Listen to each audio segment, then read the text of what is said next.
Hi, everybody, and welcome back to COM 1160. This is week number 9, and this week we're going to be looking at crafting a thesis statement and an outline. I apologize. Normally, I get these videos out to you folks as soon as I can, and I've been running it about a week early, and I know a lot of you have been working ahead. I was a little behind this week, so I wasn't able to get this up a full week early, but I'm hoping to get this out to you with a few extra days so that you have a little more wiggle room in terms of getting everything done this week. So coming up over the next few weeks, we're going to be preparing to write an essay based on your topic choice for the research file. At this point now, everybody has received their graded research file with some feedback. If you haven't gone in and taken a look at the feedback, please do so before you start working on the outline. We're going to be covering essay writing in chunks. So I'm not going to assign the essay this week. This week, we're simply going to look at the thesis statement and the outline, and then we're going to go on in future weeks to looking at the rough draft and the final draft. So again, this week, we're going to cover the thesis statement and the outline. You will have an assignment, which is an outline that's going to be due November the 15th by midnight. This week's going to be fairly intense, and I imagine these videos are going to be a little bit on the longer side. You're also going to be putting in a significant amount of work on this particular assignment. So just want to give you the heads up in case you want to pause the video and go get a cup of coffee or a cup of something stronger, and we'll get through this material. So let's talk about thesis statements to begin with. I did ask you to do some reading about essay structure. So I'm sure the term thesis statement is not brand new to you. You've also probably had to write thesis statements before, whether that was in high school or other college classes that you've been taking. So I'm sure, the term is not brand new to everybody.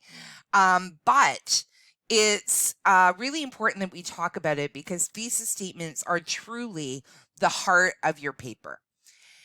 It's not as difficult as it seems. I know when I was studying writing in high school, I used to really struggle with the idea of a thesis statement and never really know whether I had a thesis statement or not. It seemed kind of mysterious to me. But they're really not that hard.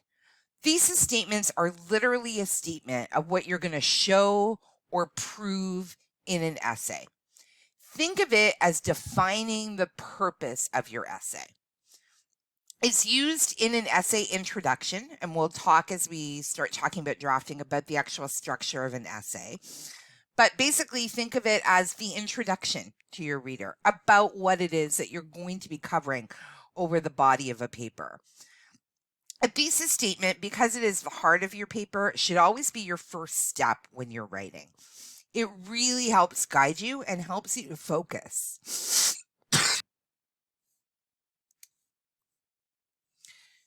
In terms of crafting a thesis statement, really what you want to do is begin by brainstorming and literally dumping the ideas from your research. So you want to take a look at the information that you've gathered as you were going through your research.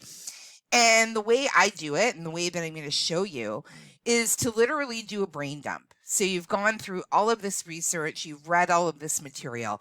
Now it's time to actually dump it out on a page.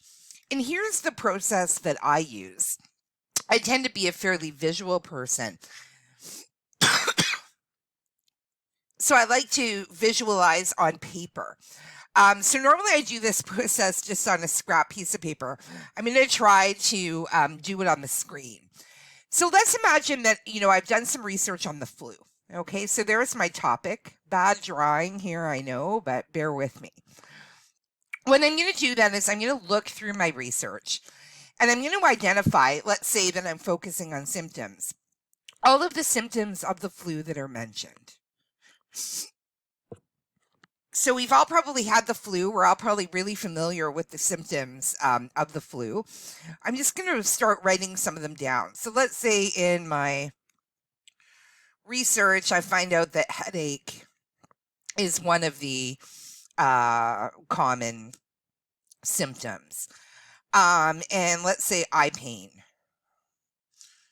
and sore throat. Oops, it's very hard to draw on screen here. Sore throat. And let's say fatigue. And we could go on and on, right? There's so many symptoms of the flu. Let's say upset stomach or nausea.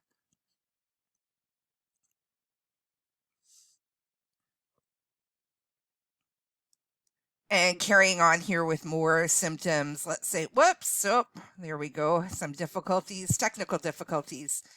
Sneezing. Let's also include stuffy nose.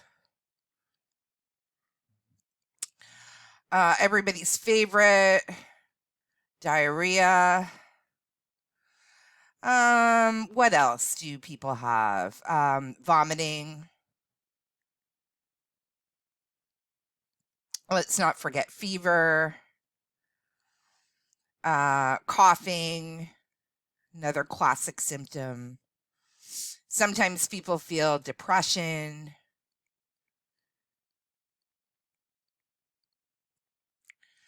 If it gets really bad, people can have hallucinations.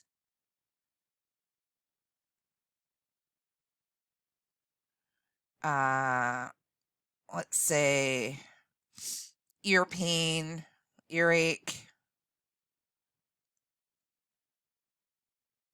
So many other symptoms, I'm sure. Let's think about loss of appetite.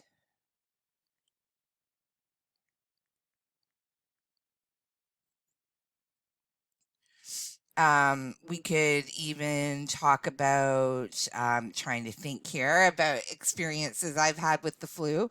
Obviously, if I were doing this for real, I'd have some research in front of me.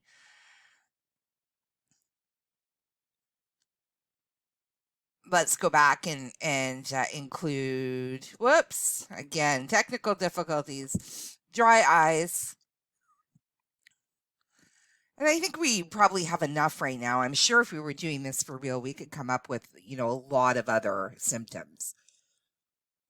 But again, the process is I've taken my topic, I've gone through all my research, and I'm literally just dumping down the symptoms that I've read about. Okay. So that's a fairly easy process. It just means flipping through your material, seeing what you have, and trying to kind of map it out, right, in a visual way so that you can see it. The real magic, though, comes to actually use these brainstorming ideas to establish a category or a pattern. This is what's going to help you move from just a simple list of different symptoms into an actual thesis.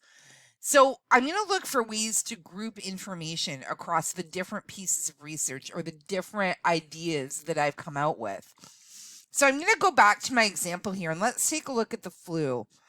I'm going to look at the different symptoms that I've listed and I'm going to try to identify ways that I can connect those symptoms into some type of category or some type of pattern. Okay. This is again where the magic happens and the real kind of critical thinking happens. So I'm going to take a look. I've noticed I've got a lot about stuff going on with the head. Okay. So I have, for example, whoops, again, my technical difficulties here. Every time I press something, something happens. I have stuffy nose here. Okay. I have dry eyes. I have sneezing. I have headache. I have sore throat, earache, eye pain. All of these things are connected because there's symptoms that are connected sort of around the head. If I'm going to use my medical speak, I'm going to actually call these ear, nose, and throat symptoms. Okay, so there's a way that I can connect them and put them together in a category. Then I'll go back, I'll take a look at some of the other stuff that I have here. And I'm going to see, oh, right, everybody's favorite, the upset stomach or the nausea that people have, the upset stomach, the diarrhea up here, the vomiting, okay, the loss of appetite. If I were to put these into a category, what kind of category could I use? Well, I can call them digestive or gastrointestinal symptoms, GI symptoms. Finally, I'll go back and I'll take a look and I'll see, wow, I have depression over here, hallucinations. I could connect those together, right, as psychological or psychiatric symptoms. So now, in a matter of minutes, just by looking at what I've written and coming up with some patterns, I have 3 distinct categories of symptoms. And the category is going to allow me to actually build out a thesis statement. My next step, once I've identified those different patterns or those different categories, is to move from that into a thesis. So you can use what I call the magic thesis statement generator, which is like an equation that's going to allow you to create a thesis from those categories that you've identified. And in my magic thesis statement generator, the categories that I've identified, I'm going to call A, B, and C. I happen to have 3 of them. You may end up with more categories depending on what it is that you're researching. But generally, we say you want to have at least 3. Okay? So here is my thesis statement generator. X, which is my topic, can be identified by the presence of A, B, and C. So if I were using the same example that I was brainstorming on, if I were looking at the thesis statement for the flu, I could say X, the flu, can be identified by the presence of ear, nose, and throat symptoms, gastrointestinal symptoms, and psychological or psychiatric symptoms. Boom. I have a thesis statement. That's going to be what I'm going to talk about in a larger essay. Same thing if I were doing treatments. So if instead of symptoms, I had brainstormed about various treatments for the flu or various treatments for cancer, I'm going to have my A, B, and C, my different categories that I've identified. And with this thesis statement, I can then instead say cancer, my X, can be treated with A, B, and C. So it's literally that simple, right? There's no sort of mystery or anything behind it. A thesis statement really can be broken down to talking about the topic, a specific claim about the topic, so can be identified or can be treated with, and then the different variables that I'm going to talk about in the essay. I've given you a thesis statement handout under course documents, and you're going to be able to access that, but I'm just going to pull it up here on the screen as well so we can take a look at it. And it really goes over that kind of magic thesis statement equation, if you, I guess, want to call it that, or generator, if you want to call it that. And it uses schizophrenia as the example. So a person has a general subject, schizophrenia. They limit their topic. So their limited topic is going to be treatment for schizophrenia. Excuse me. And then they're going to come up with a specific focus. So they're going to look at medications and therapies that are used to treat schizophrenia.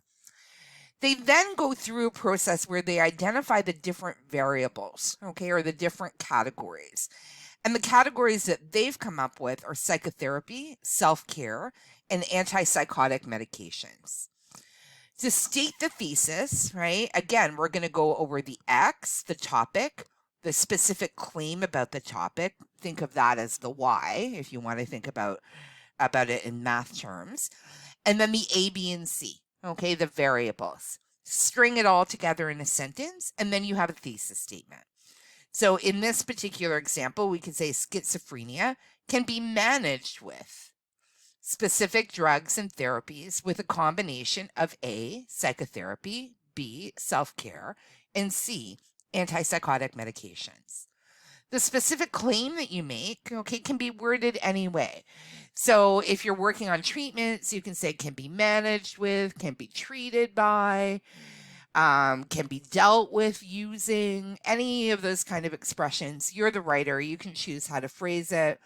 If you're talking about symptoms, you could say can be identified through the presence of, You can say can be defined through the presence of. You pick how you're going to express it. But as long as you have your X, your topic, your specific claim, your Y, and then your A, B, and C, you're going to end up with a really strong thesis every single time. And having a strong thesis is the first battle in the war, okay, as you're writing an essay. So it really allows you to focus and it allows you to think. It also is handy for the reader because when the reader actually comes to reading your paper, the thesis statement lays it out for them. This is the purpose of this paper. This is what this paper is going to be all about. And we all, as readers, need those kind of signposts or those kind of directions to help us understand, okay, what the writer is doing. I'm going to ask you now to pause the video and take 30 minutes and dig through the research in your research file, look through your summaries, and map out some ideas.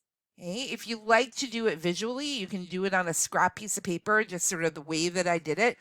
Doesn't need to look pretty. Our brains are not pretty, so what you come out with in terms of a brainstorm may not be pretty, but it can really help you visualize the information.